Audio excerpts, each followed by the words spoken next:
नमस्ते पंडित जी। राधे राधे। राधे राधे। नमस्ते, कैसे हैं आप? मैं ठीक हूँ। क्या नाम है आपका? कशिश। कशिश। हाँ जी। तो कहाँ से हैं आप? मैं मुंबई से। मुंबई। तो आपका विवाह कहाँ हुआ? मेरा विवाह पंजाबी फैमिली में ही हुआ है। तो आप भी मुस्लिम हैं? हाँ जी, मैं भी मुस्लिम ही हूँ। हम बहन है, सगी बहन है। तो आप मुस्लिम होके हिंदू परिवार से आपने विवाह किया? हाँ जी। अच्छा। एक्चुअली हमारी सारी बहनों ने हिंदू परिवार से करा, भाई ने भी करा। क्यों ऐसा किया आप लोगों ने? महाराज जी माफ करना, पता है हमारे माँ बाप क्या बोलते हैं, जो जिसने हमें पैदा किया ना, वो बोलते हैं हम कृष्ण के वंशज हैं। अच्छा। कैसे? क्योंकि हमारा सरनेम आता है घोंसी। हम लोग जैसे बकरी वगैरह का दूध ये निकालने वाले थे ना, नुके निकाल के बेचते हैं, सब चीजें, गाय वगैरह। तो हमको ऐसा बोला गया कि हमको मार मार के मुस्लिम बनाया गया, हम कृष्ण के ही वंशज रहे। ये तो सही बात है, मालने सारे मुस्लिम, ये मुस्लिम भाई, ये बात सब हिंदू ही थे, मार मार के मुस्लिम बना दिया गया। बात ठीक कह रही हो आप। अब ये सबको समझाओ आप। मैं तो समझाती हूँ, लेकिन देखो मेरा जहाँ पर मन शांत है वो ये धर्म है। पर मैं बहुत डरती भी हूँ, क्योंकि मैं मेरे मामा को बहुत प्रेम करती हूँ, बट उनसे बहुत डरती हूँ मैं। क्यों? पता नहीं, अजीब सा डर लगता है। मामा से? मामा से बहुत डर लगता है, क्योंकि वो ये सब चीज़ बर्दाश्त ही नहीं कर पाएंगे, बहुत कट्टर है वो मुझसे। अच्छा। हाँ कोई बात नहीं ना, वो देखेंगे, जहाँ दिखेगा तो देख लेंगे, ना दिखेगा तो। यहाँ थोड़ी डर है। कोई बात नहीं। यहाँ डर देखो, नहीं है। हिंदू धर्म में यही अच्छाई है कि यहाँ व्यक्ति निडर होके जीता है, निडर है, कोई डर नहीं है यहाँ। आप भी निडर ही रहिएगा। हाँ, बात कराइए बहन से। हाँ ये बात। तो आप सारी बहनों ने, जबकि आप मुस्लिम हैं, तो आपने हिंदू लोगों से विवाह क्यों किया? जहाँ प्यार वहाँ कर लिया। अब क्या हिंदू मुस्लिम देखना, जब भगवान नहीं लड़ रहे तो हम इंसान क्यों लड़ रहे? हाँ, इंसानों को नहीं लड़ना चाहिए। जी हाँ। तो फिर आपके माँ बाप ने बोला नहीं कि बेटा तुमने क्या किया, मुस्लिम में ही शादी करना था, आपने हिंदुओं में कर लिया? बोलते हैं बट एक्सेप्ट कर लिया है। अच्छा। हाँ जी, वो भी एक्चुअली वही मामा से डरते हैं और कुछ नहीं। अच्छा, तो आपके मामा से उनको डर था? हाँ आप लोगों को भी डर है मामा से? हाँ, मामा जी से। वो बहुत कट्टर है। अच्छा जी। तो वो समझाते हैं आप लोगों को? बात नहीं करते आपके मामा? करते तो है बट। तो अब ये बताइए कि कैसा लग रहा है आपको हिंदू होने में और कैसा लग रहा था मुस्लिम होने में? दोनों में क्या अंतर है? एक एक दो दो अंतर आप भी बताइए। मैं तो पंडित जी, मैं हर धर्म को मानती हूँ, ऐसा कुछ नहीं नहीं, है। धर्म तो सब अच्छे हैं, सब में अच्छी बातें हैं, लेकिन उन अच्छी बातों को कितने लोग फॉलो करते हैं ये मायने रखता है। हाँ जी। तो हिंदू धर्म में कितने लोग फॉलो कर रहे हैं और मुस्लिम धर्म में कितने लोग फॉलो कर रहे हैं ये बताइए। अपने अपने लेवल के हिसाब से। अच्छा। मैं तो दोनों करती हूँ, नमाज भी पढ़ती हूँ, पूजा भी करती हूँ। अच्छा, नमाज भी पढ़ लेते हैं आप? हाँ जी। तो हिंदू धर्म जो है वो नमाज जो करते हैं, नमाज में क्या लिखा है, क्या प्रेरणा देती है नमाज आपको? मतलब कुरान पढ़े आप? हाँ जी। कुरान क्या प्रेरणा देती है आपको, क्या मैसेज देती है? पंडित जी, जो कुरान में मैसेज दिया है ना, बट लोग उसे फॉलो नहीं कर रहे, वो लोग कुछ और ही रूल बना रहे हैं। अच्छा, मतलब मनमाना चल रहा है। हाँ, मनमाना चल रहा तो कुरान के हिसाब से लोग नहीं चल रहे हैं? है। नहीं। अच्छा। हाँ जी, कुरान में क्या ये लिखा है कि गाय को काट के खाना? बिल्कुल भी नहीं। हमारे इसमें तो ये भी नहीं लिखा कि बकरी को काटो। अच्छा। हमारा एक किस्सा है कि एक उनको बोला गया था कि कुर्बानी देने के लिए अपने बच्चे की। तो वो जब कुर्बानी देने गए तो उन्होंने बकरी को रख दिया, बट उन्होंने कुर्बानी देने को नहीं बोला था। हमारे इसमें बिल्कुल नहीं लिखा है कि आप बकरी को, भैंस को, गाय को काटो। बिल्कुल भी नहीं लिखा है। तो फिर क्यों काटते हैं? बट फिर भी काटते, पता नहीं मुझे इसका। मतलब कुरान में ये लिखा नहीं है कहीं? जी नहीं, बिल्कुल नहीं लिखा है। मैं कुरान शरीफ भी पढ़ती हूँ, बिल्कुल नहीं लिखा है ऐसा कुछ कुरान में। चलो, आपने तो पढ़ा ही है कुरान। हाँ तो उसमें कहीं इजाजत नहीं है। अहिंसा की बात है। एक होती है हिंसा, हिंसा मतलब मारना काटना, अहिंसा मतलब होता है नहीं मारना किसी को। तो हमारे वेदों में तो लिखा है अहिंसा ही परमो धर्म। हाँ जी। मतलब किसी हमारे यहाँ हिंदू में चींटियों को दाना डालते हैं। मैं आपको बताऊं पंडित जी, गीता में, कुरान में दोनों सेम है। मतलब जैसे कि सब अच्छी बातें सिखाई है, बट इंसान कुछ और ही फॉलो कर रहा है। उसने कुछ और समझ लिया। हाँ जी। समझना कुछ और, समझाना कुछ और चाह रहे थे सदग्रंथ। नमस्कार दोस्तों, आप सभी का हार्दिक स्वागत है श्री अनिरुद्ध आचार्य महाराज के इस विशेष वीडियो में। कृपया वीडियो को अंत तक जरूर देखें। इसमें आपके जीवन को प्रेरणा देने वाली बातें समाहित हैं। और हाँ, चैनल को सब्सक्राइब करना ना भूलें ताकि हर नया वीडियो आप तक सबसे पहले पहुंचे। तुलसी लगा देते थे। जी। तो हर साल नई लक्ष्मी और गणेश ले लेते थे। हाँ तो ऐसी मान्यता है कि हमारे घर नया नया धन आता रहे। जी जो है वो तो है ही, जी तो नया नया इसलिए हर साल। तो जो लक्ष्मी गणेश जी हैं, जी यदि आपके घर में धातु की लक्ष्मी जी हैं, जैसे सोने की, चांदी की जी या अष्ट धातु की जी लक्ष्मी गणेश हैं, हाँ, तो हाँ। फिर लेने की जरूरत नहीं है उनकी। बट जो मिट्टी की मूर्ति है, माटी की, जी। वह एक बार जब पूजा होती है ना, तो पूजा होने के बाद उनका पहले आवाहन होता है, फिर उनका विसर्जन होता है। जी तो मिट्टी की मूर्ति केवल उतनी देर के लिए होती है जितनी देर के लिए हमने पूजा के लिए स्थापित की। अब स्थापित पूरी हो गई, उनकी विदाई हो गई, जी तो वो मिट्टी मिट्टी है, फिर उसे गमले में डाल के तुलसी लगा दीजिए। तो हर साल नई मूर्ति लेना हर साल ना, जरूरी? इसलिए होता है ना। यदि धातु की हैं तो कोई दिक्कत नहीं है। माटी में एक बार आवाहन हो गया और एक बार विसर्जन हो गया, फिर उनमें दोबारा आवाहन नहीं हो सकता। और गुरु जी एक बात और है, मेरी बेटी मेरी बहुत सेवा करती है, ये आपको कुछ गिफ्ट देना चाहती है। ठीक है, बहुत सुंदर। बेटी के लिए ताली बजाओ कि अपनी माँ की सेवा करती है, अच्छी बात है। जय श्रीमन नारायण गुरुजी। दासी कल्याणी का प्रणाम स्वीकार कीजिए। खुश रहिए। हाँ गुरुजी, हम 2019 से आपकी कथा सुन रहे हैं। हाँ ले लो, बोलो। 2019 से कथा सुन रहे हैं। खुश। 3 साल हुए हमको कथा सुनते सुनते, और जब प्रश्नोत्तरी में रोज देखते थे, रोज यूट्यूब पे भी सुनते हैं और टीवी पे भी कथा सुनते हैं, तो लगता था कि हम कब जाएंगे यहाँ। और गौरी गोपाल भगवान तो हमारे ऐसे आंखों में ही बस गए हैं पूरे। उनको देखते थे रोज तो आंखों में से आंसू निकलते थे, और फिर रोज ऐसे सुनते थे। और हमारे हस्बैंड जो है वो प्रोफेसर है, तो इनको बहुत टाइम बिल्कुल भी नहीं मिलता। मॉर्निंग को जाते तो इवनिंग को ही आते हैं। तो अभी बीच में पता नहीं एक दिन आए हैं और अचानक ही बोला कि रिजर्वेशन कब करना है वृंदावन का। तो हमें ऐसा लगा कि सपने जैसे ही लगा पूरा। हम सोच भी नहीं सकते कि ठाकुर जी ने कैसे महिमा की हम पे। और हमने एक बार यूट्यूब पे भी क्वेश्चन डाला था, लेकिन आपने उत्तर नहीं दिया था। तो हमारे बताइए क्या प्रश्न है। हाँ, तो आप भजन में बोलते थे अजामिल और कनिका को तारे। तो हमने अजामिल के बारे में तो सुना है, लेकिन जो आप कनिका या गनिका है, सॉरी गलती हो गई, तो उसके बारे में बताइए। गणिका नाम की एक वैश्या थी। अच्छा वह वैश्या एक तोते को लेकर के आ गई। अच्छा। वह तोता अपने घर में रखी, हाँ तो तोता राम राम बोलता था, कोई साधु का तोता था। तो वैश्या तो कभी पूजा पाठ, अब वैश्या तो वैश्या है, पर वो तोता राम राम बोले तो वैश्या केवल सुनती थी, अच्छा कभी बोलती नहीं थी। जब वैश्या की मृत्यु होने का समय आया, तो जब मरते समय उसने बोला नहीं, तोते ने राम राम बोला, तो वो सुन रही थी और सुनते सुनते मर गई। तो भगवान ने उससे भी परम गति प्रदान की कि भगवान का नाम सुनते सुनते आई है। तो उस वैश्या पर कृपा हो गई, तो हम और आप पर कृपा क्यों नहीं होगी। वो गणिका है। ठीक है गुरुजी। गुरुजी दूसरा प्रश्न ये है हमारा, दूसरा प्रश्न ये है कि किसी भी हम हिंदू सनातन धर्म से है, माइक पास। हाँ हिंदू सनातन धर्म से है, तो हमें दूसरे धर्म में शादी नहीं करनी चाहिए कि दूसरे जाति में शादी नहीं करनी चाहिए? ना तो दूसरे धर्म में, ना तो दूसरी जाति में। हाँ, तो इसी से रिलेटेड एक क्वेश्चन, मेरे कन्फ्यूजन जो था वो क्लियर करना चाहती हूँ कि आप बोलते हैं कि ब्राह्मण, क्षत्रिय, वैश्य, शूद्र, ये 4 व्यवस्थाएं है, और ये भगवान श्रीमन नारायण के एक ही अंग से चारों का जन्म हुआ है। मुख से ब्राह्मण, हाँ, भुजा से क्षत्रिय। तो ये व्यवस्थाएं है, और ये जो जाति है ये मनुष्य ने बनाई है।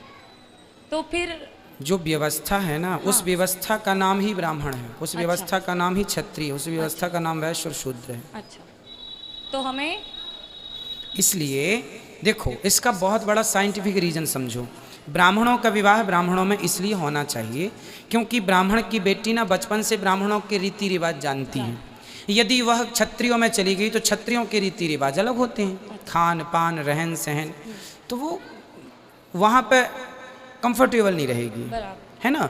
ब्राह्मणों की बेटी है तो ब्राह्मणों का जानती है कि यहाँ क्या करना है ना, इन्हीं के पूजा कैसी है, पाठ कैसी है, लहसुन भी प्याज भी नहीं खाती वो। और किसी और के घर चली जाए तो बकरा कट रहा है, मुर्गी बना रहे हैं, तो वो मुर्गी मछली खाने वाले। ब्राह्मण की लड़की महीने 2 महीने तो ठीक रहेगी कि चलो भाई पति है, नई नई शादी है। जब जीवन गुजारना है ना तो फिर वो गवाही नहीं होगी अंदर से। आपने कभी मांस नहीं खाया और आपको कोई परोस दे मांस, तो आप कैसे खाएंगे। और आपका पति खाए मांस, तो आप कैसे उसके साथ जीवन गुजारने का सोच सकते हैं। तो विचारों का मिलना हो, शरीर का मिलना पति पत्नी नहीं है, विचारों के मिलने से रिश्ते होते हैं, शरीर के मिलने से नहीं। इसलिए जहाँ विचार मिले, इसलिए हमारे बुजुर्गों ने व्यवस्था बनाई कि भाई ब्राह्मण ब्राह्मणों में रहेंगे तो रीति रिवाज एक सी रहेगी, कोई चिंता परेशानी नहीं होगी, है ना। क्षत्रियों का क्षत्रियों में रहेगा, वैश्यों का वैश्यों में, ये एक व्यवस्था है। इस अब हम इसको तोड़ें कि नहीं ब्राह्मण की लड़की जाके क्षत्रिय वैश्य शूद्र से विवाह कर ले तो व्यवस्थाएं बिगड़ जाएंगी। समझिए, जो संतान होगी उसे आप क्या नाम देंगे। अब हिंदू लड़की है, मुसलमान लड़का है, शादी हो गई, बेटा हुआ, अब माँ हिंदू है, बाप मुसलमान है, या माँ वो है, ये वो है, लड़का हुआ बेटा हुआ, आप उसे क्या कहेंगे, हिंदू कहेंगे मुसलमान कहेंगे। तो हमारे हिंदू सनातन धर्म में ऐसे बहुत से, हिंदुओं में बहुत से कास्ट है, यानी कि बहुत जातियां हैं। तो फिर हिंदुओं के तो वो जाति व्यवस्था न आपके पूर्वज तय करते हैं कि हम ब्राह्मण हैं तो हमारा किन में विवाह हो सकता है। क्षत्रियों का किन क्षत्रियों में, क्षत्रिय के भी प्रकार होते हैं, ये चौहान हैं, ये वो हैं, बहुत सारे होते हैं ना। हाँ। तो उनका ये वो आपके खानदान में परंपरा होती है ना, भाई बड़े बुजुर्ग बताते हैं हमारा विवाह किससे हो सकता है, तो वो बड़े बुजुर्गों के पास बैठने से यही तो ज्ञान मिलता है। तो कुछ परंपरा के ज्ञान लेके रखना चाहिए। और गुरुजी सब लोग बोलते थे कि हम एग नहीं खाते, अंडा नहीं खाते, तो सब बोलते थे नहीं कि एग नॉनवेज नहीं है, वेज है। लेकिन आपकी कथा से हम दूसरों को भी प्रमाण दे सके, हमारे हस्बैंड को प्रमाण दे सके, क्योंकि वो प्रोफेसर है। तो जब आपने एक बार संडे था कथा में बोला था तो हमने उनको दिखा दिया था कथा में, क्योंकि फिर हम गलत भी साबित नहीं हुए और हम प्रमाण भी दे सके उनको। तो हम नहीं खाते अंडा? नहीं, वो कभी खाते ही नहीं थे। अच्छा। लेकिन डॉक्टर ने ऐसी सिचुएशन आई थी कि बोला था खाने के लिए। देखिए, डॉक्टर लोग जो होते हैं ना, कुछ डॉक्टर तो अच्छे होते हैं। हाँ। कुछ डॉक्टर तो चाहते ये हैं कि आपका धर्म भ्रष्ट हो जाए, वो अपनी डॉक्टरी का मिस यूज करते हैं। हाँ, बराबर। आपको कहेंगे अंडा खाइए, अंडा में कहते हैं प्रोटीन होता है। हाँ। अब उन डॉक्टरों से कहा जाए कि क्या आपकी स्टडी इतनी ही है कि अंडा में प्रोटीन होता है? आपको उनको बताना चाहिए, डॉक्टर साहब आप कम पढ़े हैं, ज़्यादा पढ़ते तो ये पता चलता कि सोयाबीन नाम का एक की फसल होती है किसानों के यहाँ, अंडे से कई गुना ज़्यादा प्रोटीन उसमें पाया जाता है, दालों में प्रोटीन पाया जाता है, दूध में प्रोटीन पाया जाता है। हम प्रोटीन ही लेना है बॉडी को, तो अंडे से ना लेके हम दूध से ले लें, फलों से ले लें, जहाँ प्राप्त है। भाई बहुत सारे स्रोत ईश्वर ने दिए हैं हमें, हम उनका ही उपयोग करें। पर कुछ डॉक्टर हैं जो केवल खुद तो बिगड़े हैं, खुद तो खाते हैं मांस, औरों को कि हम तो खा रहे हैं, तुम भी भ्रष्ट हो जाओ। इसलिए ऐसे डॉक्टरों की सलाह कभी, अब ये दास अनिरुद्ध, हमारे को कोई डॉक्टर आए चेक करे, बोले आपको अंडा खाना पड़ेगा वरना आप मर जाएंगे, तो हम कहेंगे साहब मरना तो है, मर जाने दो, पर अंडा ना खवाओ, क्योंकि हम मरना पसंद करेंगे। हम किसी जीव की जो नहीं खाते वो नहीं खाएंगे, हमें प्रोटीन चाहिए, हम अन्य जगह से लेंगे। तो धर्म के प्रति ना हमें जागरूक होना चाहिए। हमें क्या खाना डॉक्टर निश्चित नहीं करेगा कि आपको क्या खाना है। अरे डॉक्टर बता सके, हो सकता है वो इस संसार में परिपूर्ण कोई नहीं है भगवान के सिवा। डॉक्टर कितना भी पढ़ लें लेकिन वो भी परिपूर्ण नहीं है, मतलब उनको भी अल्पज्ञता है। यदि पूर्ण ज्ञान होता तो कोई डॉक्टर ये नहीं कहता कि आप अंडा खाइए। पूर्ण ज्ञानी डॉक्टर ये कहता कि आपको प्रोटीन चाहिए, आप खूब दूध पीजिए, आप खूब सारा सब्जियां खाइए, खूब सारा आप सोयाबीन फुला दीजिए, रात्रि को खाइए सोयाबीन, खूब सोयाबीन जानते हैं ना, खूब सारा उसमें प्रोटीन है, खूब बहुत सारा। फिर चलिए। जय श्रीमन नारायण गुरुजी। हेलो, राधे राधे गुरुजी। जी राधे राधे। गुरुजी मैं लखनऊ से आया हूँ। हाँ। और मैं आपसे एक सुझाव मांग रहा हूँ। बताओ। कि हमारा पार्टनर जो है वो अपना धैर्य बहुत जल्दी खो देता है और बात बात पर गुस्सा करता है।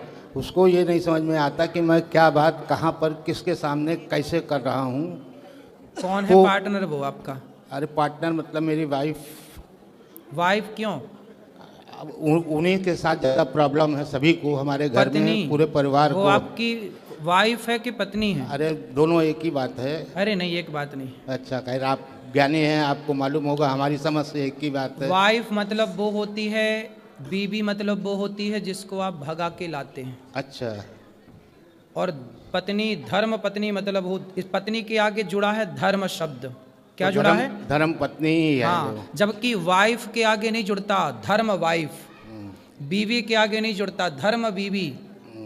है ना, ज्ञान आपसे प्राप्त मिसेस के हुआ। आगे नहीं जुड़ता, धर्म मिसेस, जबकि पत्नी के आगे जुड़ता है धर्म, क्योंकि धर्म के अनुसार हमने उसका वर्ण किया है, इसलिए वो हमारी धर्म पत्नी है। जी हाँ। अब जो आपकी पत्नी, आपने शादी ब्याह धर्म से किया कि नहीं? धर्म से किया है, तो फिर वो 7 फेरों आपकी से। धर्म पत्नी है, फिर वो ठीक आपकी है। बीवी। यदि भगा के लाए होते आप तो बीवी होती। अच्छा ठीक है, तो धर्म पत्नी है, वो संतुष्ट नहीं होती हैं। कहाँ उनको- है वो? यहीं पर बैठी हुई हैं। बात कराओ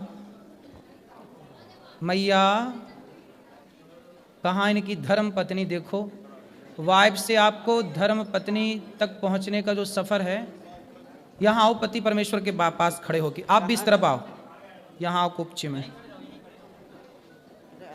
यहाँ लाओ मैया को अंदर, आप भी अंदर आओ। हाँ हाँ निकल आओ, यहीं से निकल आओ। देखो खोल दे लाला वहीं से, इतना टाइम लगा क्यों? वेल्डिंग कर दी क्या? बंधी है रस्सी, डबल रस्सी। मैया जल्दी आओ।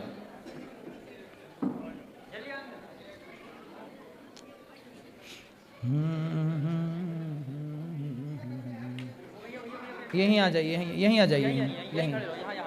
मैया आओ, जल्दी आओ मेरी माँ। कैसी हैं मैया आप? मैया आप बात करो, आप बात करो। कैसी हैं आप? ठीक है। क्या नाम है आपका? शशि गुप्ता। शशि गुप्ता। ये आपके कौन हैं? पति है। पति। तो आप इनसे बात नहीं करती? करते हैं, वो मेरी कोई बात नहीं मानते हैं। नहीं मानते? नो। तो आप काहे नहीं मानते इनकी बात? अब बुढ़ापे में तो मान लो कुछ बात अभी है। तक मारते हैं हमको, बहू है, दामाद है, मारते हैं। ये बताइए, हम समझदार हैं, हमारे बच्चे सब समझदार हैं, बेटियां दोनों हमारी, एक प्रोफेसर है और एक जो है तो बैंक में है, सब समझदार हैं, सब पूरे परिवार को समझते हैं, मगर ये नहीं समझती हैं तो आप कि इतने वो बड़े हमारा हैं। परिवार है। और ये इनकी नाजायज़ बातें कैसे कोई मान ले? जायज़ बात तो हम मानते ही हैं, लेकिन अब ये कहें कि हम अभी खड़े हो जाओ, अब हमारे अभी मान लो तकलीफ़ है, हम नहीं खड़े हो पा रहे हैं, तो इनको पेशेंस रखना, धैर्य रखना चाहिए, बस ये क्रोधित हो जाएंगी। मैं आपकी बात से सहमत हूँ। आप बहुत पढ़े लिखे हैं, आपका परिवार, आपके बच्चे बड़े बड़े हैं, बहुएं बड़ी बड़ी हैं, समझदार हैं, नौकरी कर रही हैं। आप अपनी पत्नी को मारते हैं? मारने का कारण यही है कि आदमी कब तक बर्दाश्त करेगा। एक सीमा होती है बर्दाश्त करने की, ठीक है, और वो सीमा ऐसी हो जाती है कि सीमा से भी पार हो जाता है, तब क्रोध आता है, और क्रोध में आदमी क्या कर सकता है ये तो आप भी समझते हैं। यहाँ तक कि आत्महत्या तक मैं करने की कोशिश कर चुका हूँ इन्हीं की वजह से। नहीं तो क्रोध इतना क्यों करना है? चलो जब गलत बात होती है तो कैसे कोई न लड़के, अब मुंह पर माँ है, माँ के मुंह पर तो बच्चे नहीं कह पाते हैं, लेकिन पीठ पीछे तो समझते हैं। मैं आपकी बात से सहमत हूँ, अभी मैं मैया को समझाऊंगा, पर मुझे आप आज ये वचन दे दो कि नारी पर तो हाथ नहीं ही उठाना चाहिए। मैं चाहता भी नहीं हूँ कि मैं किसी पर हाथ उठाऊँ, क्या नारी हो चाहे बच्चे हो। बच्चे हमारे बड़े हो गए, जब तक छोटे थे ना समझते तब तक मैंने उनको मारा, अब मैंने कभी उन बच्चों पर कभी हाथ नहीं उठाया, आज 20 साल से ज़्यादा हो गया है। बच्चों पे हाथ उठाना छोड़ दिया है तो पत्नी पे भी? पत्नी पर भी नहीं उठाता हूँ, लेकिन वही है ना कि इतना क्रोध दिला देती हैं। जब आपको गुस्सा है ना, हाँ, तो आप एक उंगली उठाओ, इसको ऐसे उठाओ, इसको यहाँ रखो, वो करता हूँ। हाँ, दिन भर में अगर ये 100 बार बोलेंगी तो मैं 80 बार 70 बार जो है चुप रहता हूँ। अच्छा। लेकिन 30 बार तो बोलना ही पड़ जाता है कि कैसे क्या करें। मैया अब बात करो। मैया काहे ऐसा बोलती हो कि ये देखो चुप नहीं रह पाते? आप ही चुप रह लो। आपसे क्या बताएं, अब आप गुरु हैं, नहीं बता सकते हैं। फिर भी आप ना बोला करो। देखो आप लोगों की इतनी उम्र हो गई, आप लड़कपन आपका बीत गया, जवानी आपकी बीत गई, अब आपका बुढ़ापा है। आपके बच्चे भी मेरे से बड़े हैं, मेरे से उम्र में बड़े होंगे, पोता भी आपका होगा। अब आप इतने बड़े हैं, समझदार हैं, इसलिए मैया आप एक मंत्र मेरा याद कर लो। किसी भी परिस्थिति में अब आप हर कुछ भी हो, आप ये समझो कि जो है सब ठीक है, भगवान का नाम बोलो, आप कुछ भी मत बोलो। मैं तो यही करती हूँ, कुछ भी मत बोलो। मैं आप ही के दिन भर कथा सुनती हूँ, आप ही उसमें रहती हूँ। अब कुछ भी नहीं बोलोगी आप। हाँ। जब आप कुछ भी नहीं बोलोगी तो इन्हें गुस्सा नहीं आएगा, जब इन्हें गुस्सा नहीं आएगा तो ये आप पर हाथ नहीं उठाएंगे। अरे कोई बात गुरुजी नहीं मानते, कोई बात हैं? कोई बात नहीं मानते, नहीं मानते? कोई बात नहीं तो मानते। कोई बात नहीं, ये तभी नहीं, मैं नहीं बोलती हूँ। ये नहीं मानते ना तो मत मानने दो।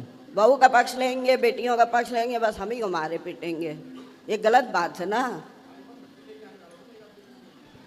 अब ये कह रही हैं कि बहू का पक्ष लेते हैं, बेटी का पक्ष लेते हैं, क्या वो समझदार नहीं है? क्या वो ये नहीं जानते कि हमारी माँ सही है या गलत है? अरे भगवान, अब ये उम्र ये डिसाइड करने की नहीं है कि सही है कि गलत तो है। वो जब माँ सही ही होती है, माँ गलत नहीं होती।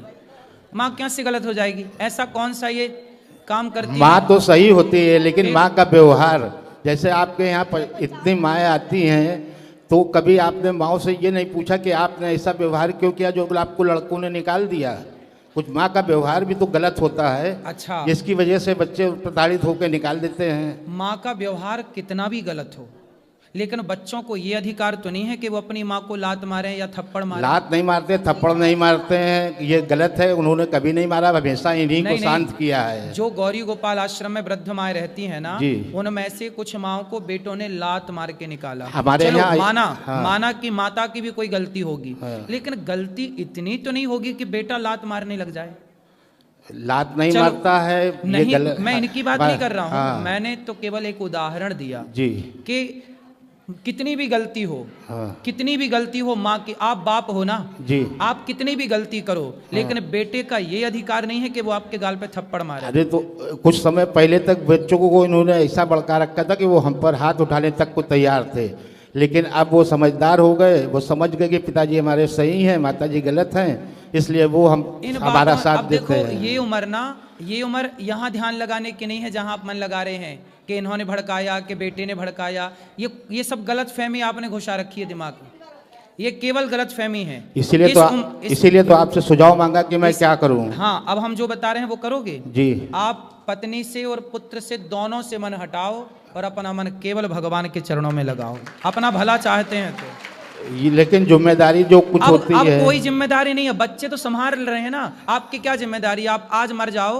तो आपके बिना कोई काम रुकेगा आपके घर का? पहले ये बताओ। काम तो कोई नहीं रुकेगा, लेकिन एक पिता जब तक जिंदा होता है वो अपने बच्चों के प्रति जिम्मेदारी तो महसूस करता है। गृहस्थाश्रम कितने साल का है ये बताओ? गृहस्थाश्रम तो 30 साल का है। 4 आश्रम होते हैं, ब्रह्मचर्य, गृहस्थ, वानप्रस्थ, संन्यास। आपका गृहस्थाश्रम होता है तब तक का जब तक बेटी का विवाह नहीं हुआ, जब तक बेटे का विवाह नहीं हुआ तब तक आपका गृहस्थाश्रम था। अब गृहस्थाश्रम, बेटी का ब्याह कर दिया, बेटे का ब्याह कर दिया, दोनों सफल हैं, संपन्न हैं। अब बेटा बेटी परिवार से मन हटाओ, ईश्वर में मन लगाओ, यही जीवन का सत्य है, वरना इसी दलदल में पड़े पड़े मर जाओ। इसीलिए तो ये सुझाव मांगा है कि अब बेटे अलग रहते हैं, बेटी अलग रहती है, हम दोनों लड़के अलग रहने लगे हैं। अब उसके बाद भी ये हमसे लड़ाई करती रहती है। अभी भी आते समय भी 2 मिनट के लिए मैं ATM तक क्या गया कि इन्होंने पारा इनका हाई हो गया। भाई आपने बताया नहीं, उन्हें लगा कि आपने कहा आप बाहर आओ, हम 2 सेकंड में आते हैं। सुनो, तो पेशेंट तो रखना चाहिए, 2 मिनट कहीं गए हैं, बात ठीक है, लेकिन अब हम कह रहे हैं कि आप अपना मन भगवान में लगाओ और तो लगा ही है। पत्नी गुस्सा करती है, उससे देखो सारी जिंदगी आप ही गुस्सा किए ना, अब थोड़ा उन्हें भी गुस्सा कर लेने दो। आप उन्हें मार सकते हो, वो गुस्सा भी नहीं कर सकती आप पे। हम तो ये बताओ भाई, तराजू का हम तो ये चाहते कि प्रेम से कोई भी बात बोलो, प्रेम से बोलो, क्रोध से मत बोलो। तो मैया प्रेम से, मैया ये देखो, सुन लो, थोड़ा और सुन लो बात कराओ। अच्छा, ये कैसे खुश होंगे ये बताओ? वो कभी नहीं होंगे, बहू से खुश रहते हैं। हाँ, पूरे घर से बाहर भी निकाल दिया तो मिलने जाते हैं, हमसे कोई बात नहीं करता है। घर से बाहर किसको निकाल दिया? हमको। क्यों? कुछ भी नहीं है। चलो देखो, ये घर देखो मैया, मैं आपको बताऊं, बेटी बहू कैसी है, बेटा कैसा है। ठीक है, बेटा बहू तो अपनी जगह ठीक है, सुखी है, और वो सुखी रहे। मैं भी कहती ठीक है, लेकिन आप ना ऐसा करो कि आप इन पर गुस्सा ना किया करो बस। पंडित जी बिल्कुल नहीं करते हैं। अभी हम होटल से उतरे तो ये चले गए, मैं इधर उधर ढूंढने, मैंने कहा कहाँ गए थे? आपको बता के जाना चाहिए कि मैं जा रही हूँ। अब मैं अनजान के इधर उधर ढूंढ, तो आपने बताना चाहिए, बात भी तो सही है ना। आप बिना बात के गुस्सा कर रहे हैं, एक तो बता के नहीं गए, ऐसे ही घर में करते, चोरी कहीं भी आएंगे, बताएंगे नहीं ना, बता दो भाई। बता दिया करिए, क्या घट जाएगा? और खुद ही बुराई कर रहे हैं। मैं तो इसलिए खुशी मैं हट तो कुछ नहीं जाएगा, लेकिन हर बात को ये समझ भी तो पाएं। अगर कोई बात समझने वाली है उस पर भी ये नहीं नासमझी दिखाती हैं। नहीं, अभी तो यहाँ पे वो सही है ना कि वो ये कह रही हैं कि भाई कहीं जाओ तो एक बार बता दो। अब इनको बता दो तो उस पर भी तो गुस्सा है ना। काहे गुस्सा? सीधे भी चलती हैं, उल्टा भी चलती हैं, दोनों तरफ चलती हैं। अरे भगवान। हाँ, तो फिर आप एक काम करो। बड़ा दुखी हूँ मैं। अब देखो, अब तो बहुत गई, थोड़ी रही। अब तो मैं चाहता हूँ कि कितने ये साल भी के चली हो गए आप? जाए। कितने साल के? 63 का हूँ मैं। तो चाहता हूँ कि अब इसी समय हमको छुट्टी दे दे भगवान। क्यों? मैं इतना दुखी हो गया हूँ। किससे? इन्हीं से। पत्नी से? जी। तो बेटे से तो सुखी हो ना? वो बेटा बहू बेटी सब बढ़िया है, सब बराबर आदर करते हैं, सम्मान करते हैं। अच्छा ये बताओ, जरूरतें पूरी करते हैं। अच्छा ये बताओ, गुलाब किसके बीच में रहता है? कांटों के। फिर भी महकता है कि नहीं? महकता है। हाँ, तो आप कांटों के बीच में रह के थोड़ा महक लो। जो बच्ची जिंदगी है जी लो बिंदास। अरे तो वो तो कर ही रहे हैं। अब गई बहुत, छोड़ी रही, अब आनंद से रहो। अब क्या लड़ना झगड़ना? वो तो करना ही है, लेकिन वही बताया ना कि एक बर्दाश्त की एक सीमा होती है। जब सीमा पार हो जाती है तब आदमी अपने आप को खत्म करने की ही सोचता है। अब इस उम्र में मरना जाना, आत्महत्या ना करना, बड़ा पाप लगेगा। भूत प्रेत और बन जाओगे। क्या करे फिर अब आदमी? नहीं, भूत बनना है आपको। इतना दुखी होने पर तो यही आदमी सोचता कि चलो भूत बन के ही सही रहेगा। और अरे नहीं नहीं, भूत बनोगे मैया को फिर परेशान करोगे। तो तब समझ में आएगा ना। तो अभी नहीं समझ में आएगा, तब समझ में आएगा। तब समझ में आएगा, अभी समझ में नहीं आता। मतलब आप भूत बन के भी मैया को परेशान करोगे? क्या करेंगे? ये प्लानिंग है। अच्छा ये बताओ, मैया से आप प्यार करते हैं कि नहीं? प्यार करते हो? प्यार तो बहुत करते हैं। इनकी सारी बातें अच्छी हैं। हाँ। इनका खाना बनाना, घर काम करना, काम करने में इनके बराबर कोई नहीं है। अच्छा, हमारे परिवार में। लेकिन सिर्फ इनकी जबान कड़वी है। अगर इनकी जबान मीठी हो जाए तो सब कुछ उत्तम हो जाए, सुंदर हो जाए। मैया बात करा मैया को। मैया आप इनसे प्यार करती हो? और किससे करेंगे? देखो मैया आपसे बहुत प्यार करती हैं और आप भी बहुत प्यार करते हो, तो प्यार से रह लो ना इस उम्र में। मैंने सुना है बुढ़ापे में बड़ा प्यार बढ़ता है। सही है ये बाहर प्यार करेंगे, घर में नहीं करेंगे। बाहर मतलब इधर उधर सबसे बोलेंगे, बात करेंगे, हमसे नहीं करेंगे। ये गलत बात है। वो ये कह रही हैं मैया, क्या बाहर तो सबसे प्यार से बात करते हो, हमसे प्यार से बात नहीं करते। सबको बांटो, हमको डांटो। यही तो हमें गलत लगता है। हाँ, ये तो इनकी समझ की बात है। हम क्या कह सकते हैं अब इस बारे में? मैया के पास तो कोई ऑप्शन नहीं है। मैया तो सोच ऐसी ही है, तो क्या करें? हम शुरू से ही ऐसी सोच रही है। मैया ने तो कितनी बढ़िया बात कही कि इनसे प्यार नहीं करेंगे तो किससे करेंगे। मतलब मैया के पास तो प्यार करने का कोई आपके सिवा दूसरा ऑप्शन नहीं है। लेकिन आप हैं कि सब दोस्तों से भी प्यार की बातें करे आते हो, सबसे प्यार की बातें करते हो। दूसरा ऑप्शन यही है कि परिवार से तो प्यार करो। अरे परिवार को अब छोड़ो, अब तुम दोनों बुढ़ा बुढ़ी प्रेम से रहो। अब परिवार को छोड़ा, परिवार को काहे बीच में घुसा रहे हो? बेटा बेटी अपना खा रहे हैं ना, आपके बच्चे सुखी हैं ना? बच्चे सुखी पर हैं। बच्चे सुखी हैं तो तुम दोनों प्यार से सुखी रहो। अरे यही तो नहीं हो पा रहा, यही तो हम तो फिर आप चुप रहो। आप बिल्कुल चुप रहो, कोई बोलने दो मैया को, बोलने दो, खूब प्रेम से बोलने दो और अपना राम राम जपो, दिन भर भगवान की कथाएं सुनो और मन हटाओ। वही करते वजन लगा लेते हैं, आपके हेडफोन में लगा लेते हैं कि इनको सुनाई ना दे, क्योंकि अगर उसमें भी आवाज आती है तो उसमें भी इनको परेशानी होती है। दूरबीन लगाई है, अब हम कान में 2 हेडफोन लगाए, आपका भजन सुन रहे हैं। हाँ। उसमें भी तकलीफ है कि दिन भर हेडफोन लगाए सुना करते हैं, दिन भर दूरबीन लगाए सुना करते हैं, दिन भर टीवी देखा करते हैं। उनको लगता है उनको ये ना लगने लगा ना कि पड़ोसन से बात कर रहे हो अंदर अंदर। यही शक है शायद यही शक है। तो फिर उनको ओपन में सुना करो ना, शक क्यों बढ़ाना किसी का? ओपन में सुनने कहाँ देती है? चल फिर वही लड़ाई वाली बात आ जाती है। समस्या तो यही है कि वही लड़ाई आ जाती है, फिर वो कटु वचन बोलेंगी, फिर हमको क्रोध आएगा, फिर हमको कुछ कहना पड़ेगा। बर्दाश्त से बाहर होती है तो मार पड़ती है। अब उसमें हम पापी हो जाते हैं। अब हमें बताओ कि हम क्या करें? अब आप हमें सुझाव दें, बस ये करें। हम सुझाव दे रहे हैं कि चुप रहो, बस ठीक। राधे राधे गुरु। मेरा प्रश्न है कि गुरुजी हम अमृतसर पंजाब से आए हैं, तो हम हैं लखनऊ के, तो वहाँ पे हम 25 साल से रह रहे हैं। तो जो मोहल्ले में हम रहते हैं वहाँ हिंदू कोई भाई नहीं रहता है, मैं पंजाबियों के बीच रहती हूँ। तो वहाँ मुझे कीर्तन की, जैसे आप कीर्तन करते हो वहाँ भी कीर्तन होता, गुरु गोविंद सिंह का, गुरु नानक देव का।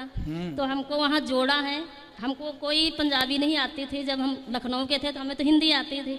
तो वहाँ हमको जोड़ के तो कीर्तन में, तो अब हम गुरु नानक देव के भी शब्द बोल लेते हैं, गुरु गोविंद सिंह के। तो जो हमारे मतलब प्रधान हैं जो कीर्तन कराते हैं, वो बोलते हैं कि तू अमृत छक ले।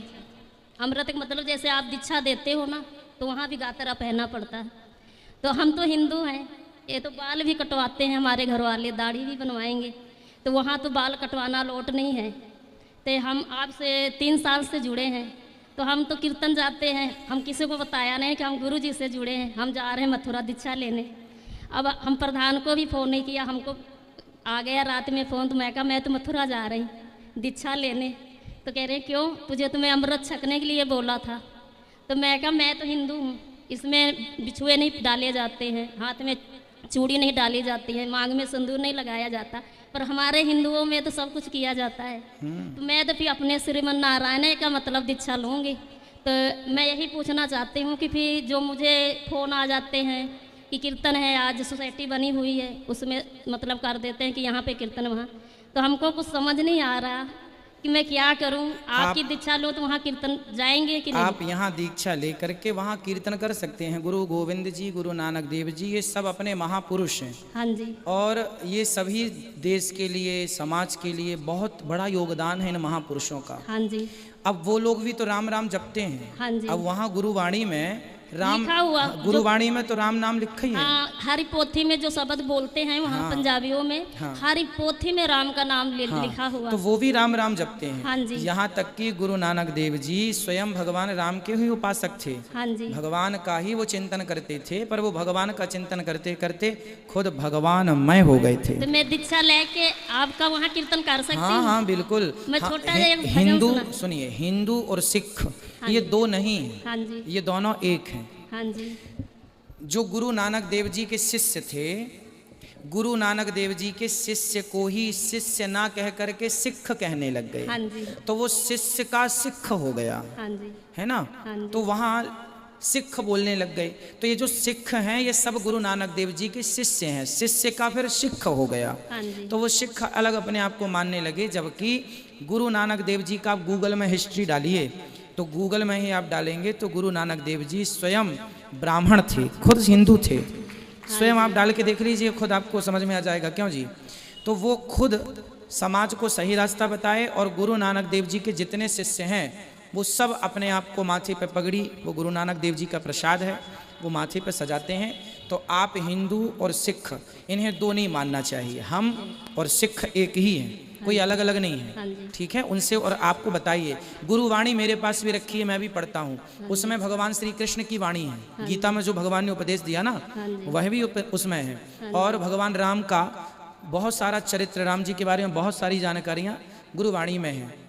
तो चाहे गुरु नानक देव जी हों या गुरु गोविंद देव जी हों, इन सब महापुरुषों ने खूब भगवान का नाम गाया है और लोगों को जपाया है ना? गुरु नानक देव जी तो खुद भगवान है, ये मान लीजिए आप। एक में छोटा सा भजन। हाँ, अब हमारे भैया बैठे हैं यहाँ, आप आइए आगे। एक छोटा सा देखिए, ये देखिए, ये सिख हैं। छोटा जो मैं सुनाना चाहती हूँ। हाँ, अभी आपकी बात हो जाए, थोड़ा सा सुना दो। गुरुवाणी का सुनाओ। गुरुवाणी का सुना। हाँ, गुरुवाणी का सुनाओ। चंगा लगदा नी जग बिच रहना, चंगा लगदा नी जग बिच रहना, गुरु जी तेरे कोल बसना। चंगा लगदा नी जग बिच रहना, गुरु जी तेरे कोल बसना। सतगुरु प्यारे तू जल्दी आना, डूबदी नैया पार लगाना, आखिर तेनू ही तारना पैना, गुरु जी तेरे कोल बसना। चंगा लगदा नी जग बिच रहना, गुरु जी तेरे कोल बसना। राधे राधे गुरु जी। जी गुरु जी, मेरा एक प्रश्न था। हम जब स्कूल में तिलक लगा के जाते हैं तो हमारी शिक्षिकाएं हमें ट्रोल करती हैं। क्या बोलती हैं? तिलक नहीं लगाना चाहिए, तिलक से कुछ होता नहीं है, पूजा पाठ कुछ नहीं होता। पूजा पाठ नहीं होता, सिर्फ कर्म होता है, कर्म ही धर्म है, तिलक लगाने से कुछ नहीं होता, भगवान की पूजा नहीं। तो बोले जब कुछ नहीं होता तो हमारे माथे पे लगा है तो तुम्हें क्यों मिर्ची लग रही है, ऐसा बोला करो मैडम। बोले जब कुछ नहीं होता तो हम लगाए हैं, तुम्हें क्यों कुछ कुछ हो रहा है। बोलो हम लगाए हैं, हो तुम्हें रहा है। लगाए हम तिलक हैं और मैडम को कुछ हो रहा है। पूछना मैडम से क्या हो रहा है तुम्हें। गुरु जी, कंठ पे तिलक क्यों लगाते हैं? 12 तिलक होते हैं। 12 स्थानों पर तिलक लगाए जाते हैं, उनमें एक स्थान कंठ है। कंठ में माँ सरस्वती का वास होता है, इसलिए भगवान सर्वांग शरीर के सर्वत्र हिस्से में सब जगह हैं, तो इसलिए तिलक लगाए जाते हैं। गुरुजी, जब हम अपने दोस्तों से बोलते हैं जीव हत्या पाप है, मांस मछली नहीं खाना चाहिए, तो वो हमसे ये बोलते हैं कि ऐसे तो पेड़ पौधों में भी लिविंग बींग्स हैं, वो भी उनमें भी जान होती है। तो बोले पेड़ पौधे थोड़ी खाते हैं, वो तो अनाज जब धान का पेड़ सूख जाता है तब उसका फल धान चावल के रूप में तब ना खाया जाता। वो कहते हैं उसे भी तो तुम मार के ही खाते हो। नहीं, बोले मार के क्यों खाते, वो तो अपने से भाई किसान खेत कब काटता है, फसल जब फसल पक जाती है, सूख जाती है, जब तक हरा होता है पौधा किसान नहीं काटता, जब पौधा सूख जाता है तब काटता है। तो वो प्रकृति ने अनाज हमारे लिए बनाया है, तो हम अनाज खाएं। वो ऐसा कहते हैं, ऐसा किस शास्त्र में और कहाँ लिखा है? बोला लिखा है, पढ़ो शास्त्र के नाम चिल्लाने से होगा, बोलना अहिंसा ही परमो धर्मः, ये लिखा है। कहते हैं लेकिन वो नहीं मानते, कहते हैं शास्त्र में। बोले ना माने तो चूल्हे में जा, बोले तुम अपने बाप को पका के खा जाओ, हमें क्या दिक्कत। उनसे बोला करो कि तुम मांस तो खाते ही हो, तो अपने बाप को शमशान ना भेजा करो, बाप को भी पका के खा लो। भाई जब मांस खाने ही है तो मछली मुर्गी खाते हो तो बाप की टांग भी खा लो, आज कल हाथ खा लेना, फिर पेट खा लेना। भाई मांस तो बाप के अंदर भी है। बोला उनसे कि भाई जब तुम मांस खा ही रहे हो, बकरे का, मछली का, मुर्गे का, तो फिर बोले दादी मरे तो पका के खा लेना, बोलना ऐसे। गुरुजी, द्रौपदी जो थी वो यज्ञ सैनी थी, तो जब दुशासन ने उसे छुआ तो उसने उसे वहीं पे भस्म क्यों नहीं कर दिया, उन्होंने सेल्फ डिफेंस क्यों नहीं की? ऐसा है कि किसी को भस्म करने के लिए ना सारी तपस्या नष्ट करनी पड़ेगी। यदि मैं आपको श्राप दूं तो श्राप तो दे सकता हूं, लेकिन फिर मेरी सारी तपस्या जो जिंदगी भर की है वो समाप्त हो जाएगी, मैं जीरो पे आके खड़ा हो जाऊंगा। ये बताओ कि रावण को तो वशिष्ठ जी भी मार सकते थे, विश्वामित्र जी भी मार सकते थे, पर इन लोगों ने कहा कि प्रभु हम क्यों अपनी तपस्या एक राक्षस को नष्ट करने में लगाएं, आप आओ और आप मारो, हम अपनी तपस्या क्यों लगाएं, फिजूल में खर्च करें। इसलिए द्रौपदी ने चाहती श्राप देने भी लगी, बाद में फिर रोका गया, सारी तपस्या नष्ट हो जाती। इसलिए द्रौपदी ने कहा कि श्राप देने से इसे नष्ट करने से बेहतर है कि कृष्ण को बुला करके प्रहलाद बचाई जाए। और बुलाया, कृष्ण आए। गुरुजी, मेरे दादाजी दिन भर आपकी भागवत सुनते हैं, लेकिन फिर भी उन्हें क्रोध बहुत आता है। जब उन्हें क्रोध आता है तो कहते हैं मैं सब कुछ छोड़ के वृंदावन का वासी हो जाऊंगा, गौरी गोपाल में जाके खा लूंगा, वहीं रह लूंगा। हाँ, तो ये उम्र भजन करने की ही तो है, घर पे क्या कर रहे हैं दादाजी? तो उनकी सेवा तो हमें करनी पड़ेगी ना।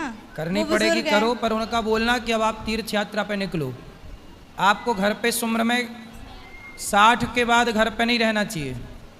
50-60 बेटा बेटी का ब्याह करके भ्रमण करो, तीर्थ यात्रा करो, भगवान का चिंतन करो, इस धाम उस धाम में रहो, भजन करो। उनसे चला नहीं जाता है, वो बहुत मुश्किल से टहल पाते हैं, अपना क्रियाकर्म बहुत मुश्किल से कर पाते हैं। इसलिए बोलते हैं जब तक चल पा रहे हो तब चलो, वरना एक दिन तो ना चलने वाले बन ही जाओगे।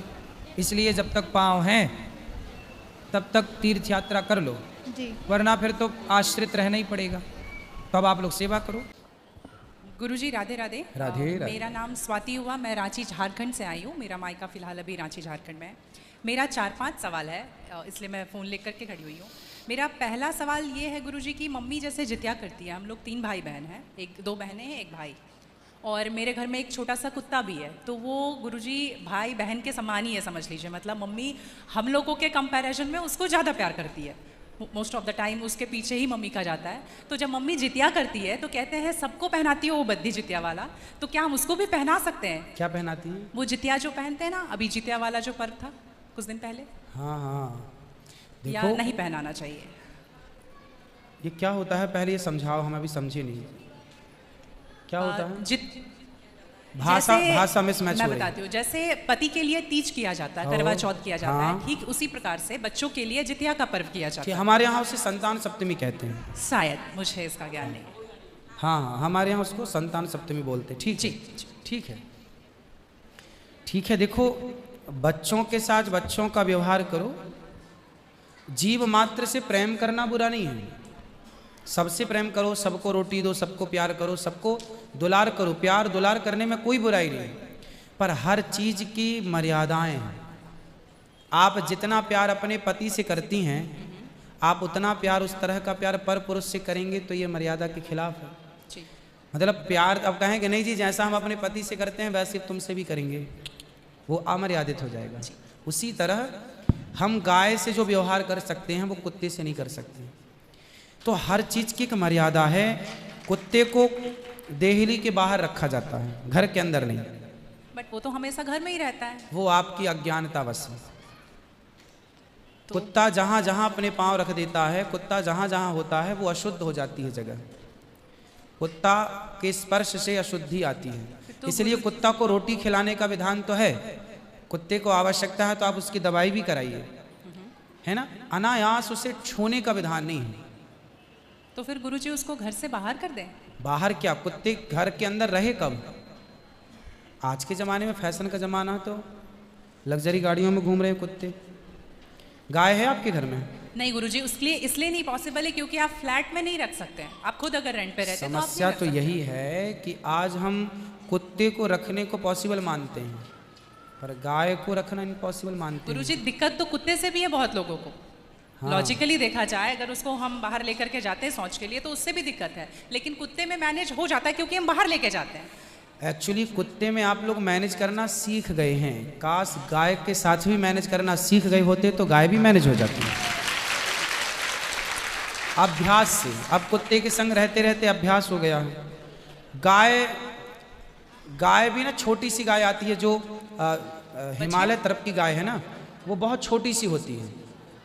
वो गाय यदि आप घर में रखेंगे तो वो आपके बिस्तर में सो सकती है, वो आपके संग खा सकती है। मतलब छोटी सी होती है, 1 लीटर दूध देती है वो, और इतनी प्यारी गाय होती है, इतनी सुंदर होती है। मतलब पूरे भारत देश की सर्वश्रेष्ठ नस्ल है वो, सबसे सुंदर सर्वश्रेष्ठ गाय। वो गाय सिर्फ कम दूध देती है। मतलब अपनी गौशाला में जितने छोटे छोटे बछड़े हैं ना, छोटे छोटे, मतलब सामान्य गैया का जो बछड़ा 1 महीने में होता है ना, उतनी बड़ी तो वो पूरी गाय होती है। मतलब उसे आप गोद में लेके जा सकते हैं। वो बच्चे की माँ बन गई है लेकिन उस गाय को आप अपनी गोद में ले सकते हैं, वो भी गाय होती है। तो कुत्ते वालों को उस गाय के साथ मैनेज कर लेना चाहिए। अच्छा, मतलब उस हाइट, मतलब उस गाय की हाइट की ग्रोथ नहीं है, वो गाय की हाइट, वो गाय बहुत छोटी सी होती है, इतनी सी होती है कि आप उसे गोद में ले सकते हैं। आप उसे गोद में लेके पूरे घर में घूम सकते हैं। मतलब इतनी छोटी गाय होती है वो। देखो भगवान को पता था कलयुग में ऐसा होगा, इसलिए ऑप्शन दे रखा है। आप कुत्ते को गोद में लेके घूमते हैं पर भगवान ने ऑप्शन दे रखा था, हम लोगों का ध्यान उस तरफ गया नहीं।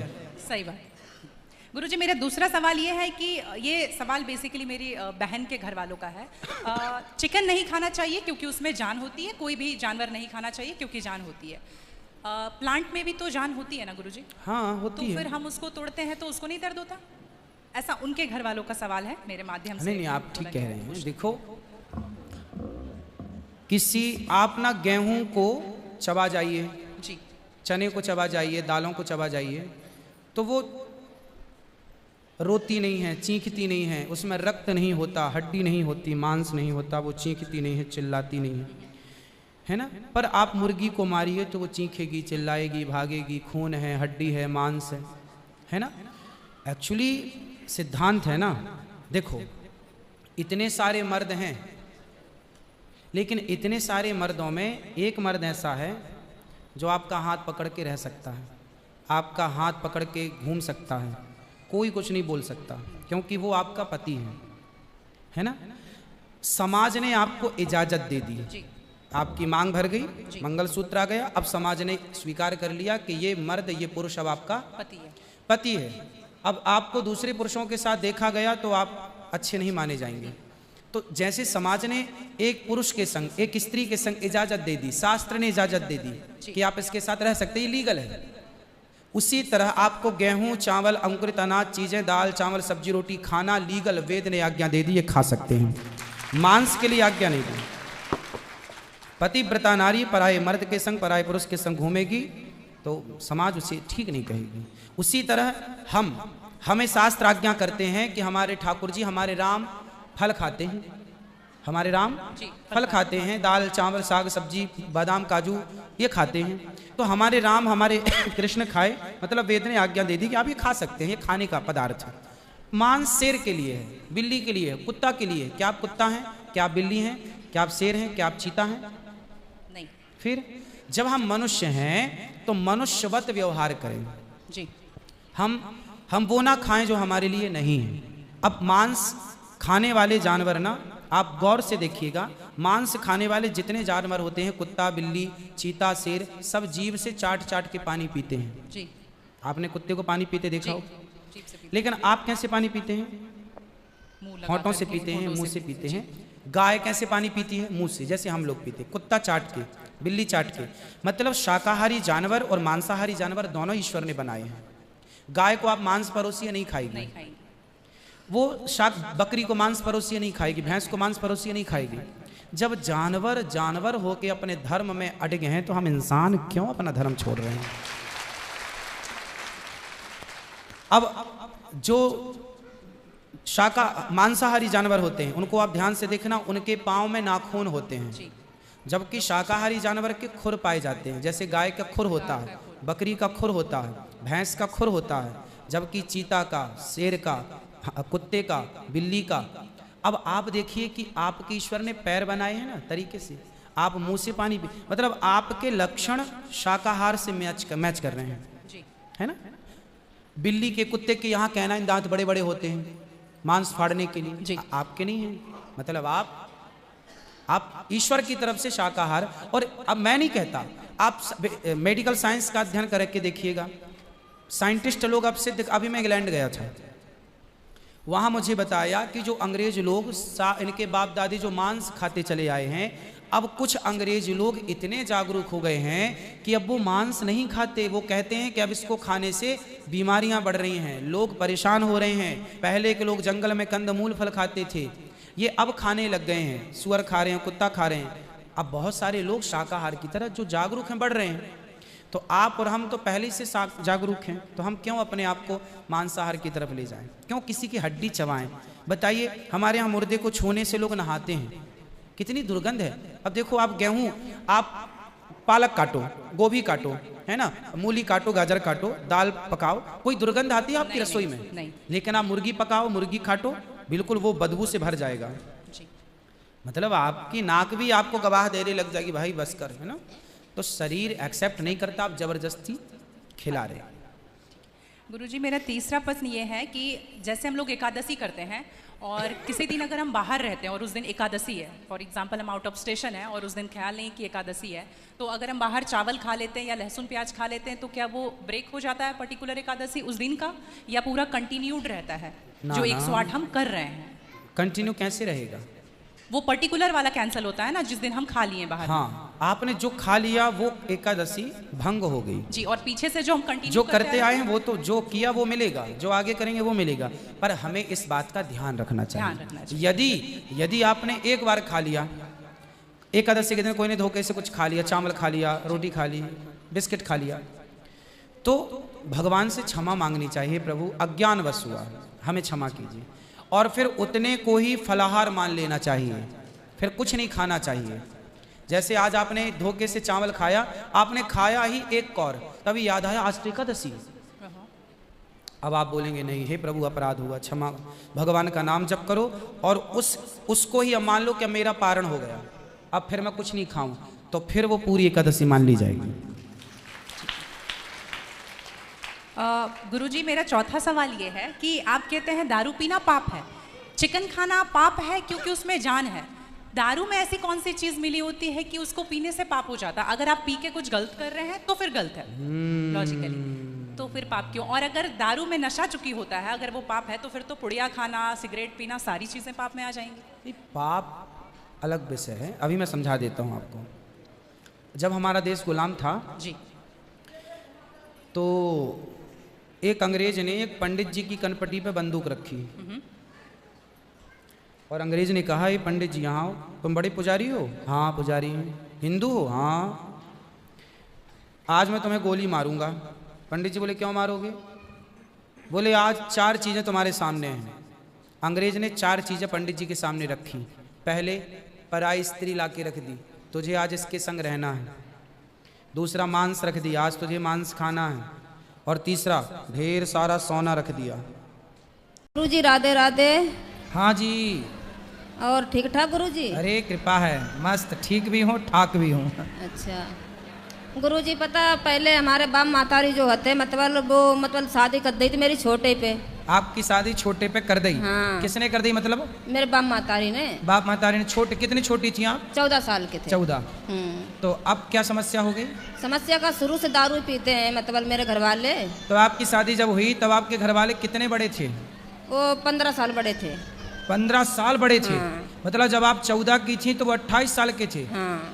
28 साल के आदमी से 14 साल की लड़की का ब्याह कर दिया। और मेरे पता भैया की शादी नहीं होती, इस वजह से कर दो मेरे ब्याह मतलब। तो आपकी मैया ने इतने बुढ़े आदमी से कहा तुम्हारा ब्याह कर दिया? जैसे बड़े भाई की शादी नहीं हो रही थी तो इनके हमारे जो घर वाले हैं इनके भाई ने बोला कि हम तुम्हारे लड़के की शादी करवा देंगे और अपनी लड़की मेरे भाई के लिए कर दो, ऐसे हो गया था। अदला बदली एक्सचेंज। तो अब पता हमने जाकर मतलब हमने ये सोचा कि बच्चों के सारे जिंदगी काट लेंगे हम। तो अब बच्चे जब बड़े बड़े हो गए थोड़े से तो अब ज़्यादा ही अत्याचार कर रहा, बहुत दारू पी रहा, बहुत ज़्यादा। अब कितने साल के हो गए पति आपके? अब तो और ज़्यादा हो गए होंगे, हम पढ़े लिखे तो है नहीं। आप कितने साल की हो गई? मुझे ये भी नहीं पता। शादी के कितने साल हो गए? शादी को भी नहीं पता है कितने साल हो गए। कितने बच्चे हैं? बच्चे हैं 2 बेटे और 3 लड़के घर पे हैं। तो 3 और 2 कितना हुआ? 5। ये याद है? ये गणित आती है? 3 2 5। और बड़ा लड़का जो है बिमलेश नाम है उसका, वो मतलब उसको समझा दो, तुम्हारी भागवत सुनती रहती है हमेशा, उसको समझाओ। तो आप अपने पति से खुश हैं कि नहीं? नहीं खुश है। नहीं। तो अब 5 बच्चे हो गए, अब खुश रहो ना रहो, अब तो हो ही गए बच्चे। तो हम तो बच्चों के साथ रहना चाहते हैं, अगर रहेंगे पति से बच्चों के साथ रहेंगे, जो मर्जी मतलब नहीं, तो बच्चों के साथ तो रहो पर बूढ़े उसके साथ भी तो रहो बुढ़ापे में। वो डेली गालियां देता है, दारू पी के डेली गाली, डेली मतलब गाली। तो आप समझाया करो। जब समझाते हैं तो और उल्टा चलता है। क्या चलता है उल्टा? गालियां देता सीधे बस। और तो आपका क्या मन है, हम क्या सेवा करें आपकी? सेवा क्या गुरुजी, मैंने मतलब गुरु मंत्र ले लिया, जो गुरुजी वो बाबा बालजी नहीं है हिमाचल के, उनसे ले लिया। तो हमने लड्डू गोपाल भी ले ले। अब ये मंदिर से सामान उठा उठा के फेंकता रहता है पति। हाँ। पति 60 साल का तो नहीं हो गया? हाँ हो गया होगा। तो फिर सठिया तो नहीं गया? हाँ जी। 60 में सठिया तो नहीं गए, पूछ रहे हैं। पता नहीं मुझे। अब भगवान को फेंक रहे हैं तो सठियाई गए होंगे, तब तो फेंक रहे हैं। तुम लड़का को तो समझाए दो। जो उम्र भगवान में लगने की है उस उम्र में वो भगवान से दूरियां बना रहे हैं तो नरक जाएंगे और भोगेंगे कष्ट। क्या है? हम हमारे गुरुजी को भी गाली देते हैं, एकादशी का व्रत रहते हैं तो बोलता मतलब एकादशी का व्रत क्यों रहती है? तो बोले कौन सा रहे, पूछो उससे, शराबी से। नहीं मानता है। तुम बिमलेश को समझा दो, अभी बोल दो, आपका देखता रहता वीडियो। कहाँ बिमलेश? ऊना हिमाचल में। तो बिमलेश को क्या समझाऊं? बोल रहा अपनी मम्मी को आप संभालो, मतलब अपनी मम्मी को देखो और बाप की बात ना मानो, ठीक है? तब बिमलेश भैया मतलब ये है कि आप अपनी मैया को संभालो, और पूरा मतलब यही है कि आप संभालो ही संभालो, और मतलब यही है कि संभालते ही रहना, माँ को छोड़ना मत, यही मतलब है पूरा। और सेवा करो अपनी माँ की, मतलब यही है कि आप सेवा करो जी भर के। और मतलब ये है कि आप लेके भगवान की जय जय श्री राधे श्याम। आज हमारे बीच में एक अच्छे कलाकार हैं जो अपनी सुंदर आवाज़ से सभी देश के विभूतियों की आवाज़ निकालते हैं और सभी का दिल प्रसन्न करते हैं। ऐसे हमारे बीच में ये भैया जी आए हैं, इनका परिचय लेंगे फिर इनकी बात सुनेंगे। क्या नाम है भैया आपका? जी महाराज जी, मेरा शुभ नाम अभय कुमार शर्मा है। मैं उत्तर प्रदेश के सोनभद्र जिले का रहने वाला हूं और काशी हिंदू विश्वविद्यालय के राजनीति शास्त्र विभाग में शोध छात्र हूं, पीएचडी कर रहा हूं। अच्छा। और पेशे से मैं stand up comedian mimicry artist हूं। तो आपकी आंखों में क्या हो गया है? ये महाराज जी नस सूख गई है। कब से? बचपन से। तो बचपन से दिखता नहीं है? जी बचपन से दिखता नहीं। तो पढ़ाई पूरी कर रहे हैं आप? जी महाराज जी, पीएचडी कर रहे हैं पॉलिटिकल साइंस से। अच्छा। बीएचयू से, बनारस हिंदू यूनिवर्सिटी से। देखिए समाज के लिए कितनी अच्छी प्रेरणा है कि जिनकी आंखें नहीं हैं, जो देख नहीं पाते, वो भी आगे बढ़ने के लिए सब कार्य करते हैं और सफल भी है ये बालक, बहुत अच्छा कार्य करते हैं। ये हमारे देश के सभी लोगों की किसी की भी आवाज़ निकाल सकते हैं। ये आज सुबह आपने जो सुनाया था बहुत अच्छा था। एक बार वही यहाँ पे हजारों लोग बैठे हैं, सबके बीच में वही जो सुबह आपने सुनाया गौरी गोपाल के प्रति जो आपका भाव था वो आप सुनाइए, हम सब सुनेंगे। सभी को राधे राधे। 4 पंक्तियां महाराज जी को निवेदित करके फिर मैं उस विधा पे आऊंगा कि कठिन लगता जो कलयुग में ये हर वो कार्य करते हैं, कठिन लगता जो कलयुग में ये हर वो कार्य करते हैं, जिसे टाला जमाने ने गुरु अनिवार्य करते हैं, जिसे टाला जमाने ने गुरु अनिवार्य करते हैं, जिनके अपने बुढ़ापे